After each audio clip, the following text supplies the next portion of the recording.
So Tony, thank you so much for lending me your time and giving me your story. Right. Tell me your story. Why are you homeless? Why are you squatting? Why? What happened? Well, I was a carer for a friend who I've known for about 20 years, and he had complications. He had an operation on his spine where the nerves were touching him. He ended up in a wheelchair, and I was his carer for a little while. Then it got out of hand. He had a couple of cardiac arrests, not my fault, but he ended up going into a care home. I got lumbered with the house, but I did sort of try and tell social, gone, look, at the end of the day I was his carer. You should be dealing with this because I've got my own crap to sort out with. I've just been left with it. They sent me bills to pay for his care, like £9,000. I'm like, I can't pay it. Oh my God. Oh my God. I was putting my hair out and I was like, well, if I go on board and I'll put my name down and say I'm back around, I'm going to get all these bloody bills coming. Yeah, I was like, oh, I've gone through states of deep depression, self-harming. I mean, I was putting fags out. Oh, no. And I've been staying in the house for 2.5 years. First winter was bad. Bad. Really cold, no food. My gas got switched off. Oh, God. I'm just struggling. I'll just take it day by day. As far as I am at the moment, I've got no income. I've got no roof. I've lost all contact with family and friends. And why did you lose contact with family and friends? My phone's stolen and I just see them now and again. My head's all over the place with anxiety and depression. Yeah, not surprising. I don't know where I am half of the time. Yeah. I'm just like a zombie. I just know I've got to go and get my food. And then I've got to go back to that place. And if they come round and evict me, it just makes the matter even worse. Of course. That's how I'm... But then did you get paid as a carer? Yeah. Yeah, okay, so that was your job, right?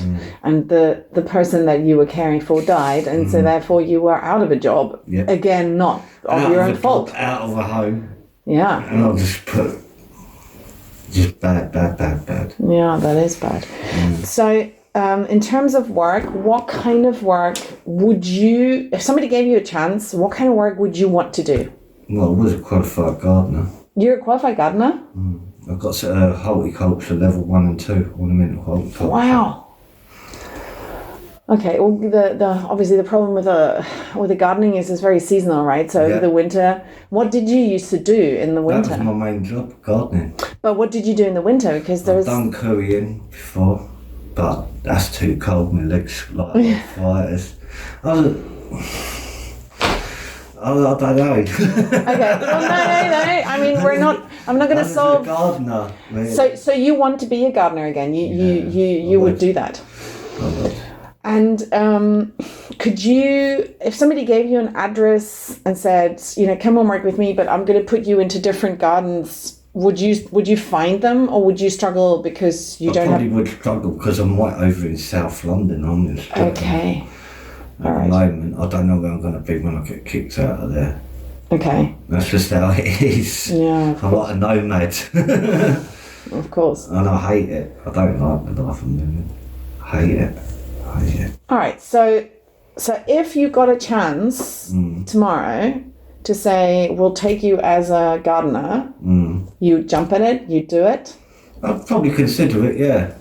Obviously, I've got to get from where I am to the place. That takes time. Of course it does. And tell me a little bit of your life before you became a carer. I used to do DJing for a living, but I've lost all my records. They got stolen in a burglary. Used to like clubbing. I did have a bit of an alcohol problem and a drug problem for a little while, but I've sort of phased that out. Great, well done. Wow. And I've got 4 kids, but I don't see them. Why?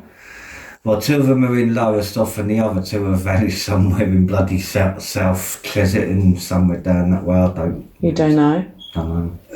Oh no. I've just got on with my life. That's affected me and all mentally. Yeah, of course. I mean, your children are Yeah, I lose my dad, then I don't see my kids, then I lose my mate who I've known for 20 years and I've lived with him. So I'm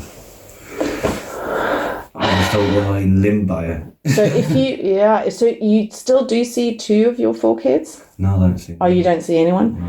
How can we get in touch with them? I don't know. You don't know. You don't know where. You don't even know where to start. I don't even know where to start.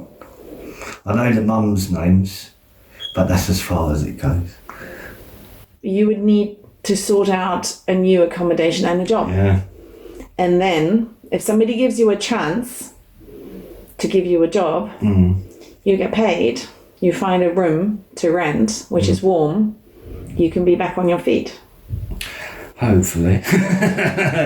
It sounds easy on paper. No, I know. I'm under no illusion that obviously this is not. Me, I think I need a bit of help with my depression and anxiety because I find it really, really hard. And have you been to a GP? Have you had any help? No Okay. help at all. Yeah. Well, that's the biggest issue, right? You need to sort out all 3 things at the same time. Right, and that's the problem. It's like when it comes to dealing with things, the anxiety and the depression just stop me. I just can't do anything. So for now, I really hope that you can do a few miles good in the cheese. Yeah, down the strip and back. And yeah, I mean, keep from the drugs, keep from the alcohol, and keep warm as much as you can. And I'm just hoping we don't have a cold winter. yeah. Well, I know. No. I'm fearing that more than anything. What is your go-to option at the moment? Because you don't have any. I mean, not even in a governmental. That's what I meant. I'm off radar. Okay. Because I had a lot of my ID got stolen. Oh my God. Yeah, I've only just managed to get a birth certificate back. That's the only ID I've got. Okay. That's it. That's a good start. Listen, thank you so much. And there is silver lining.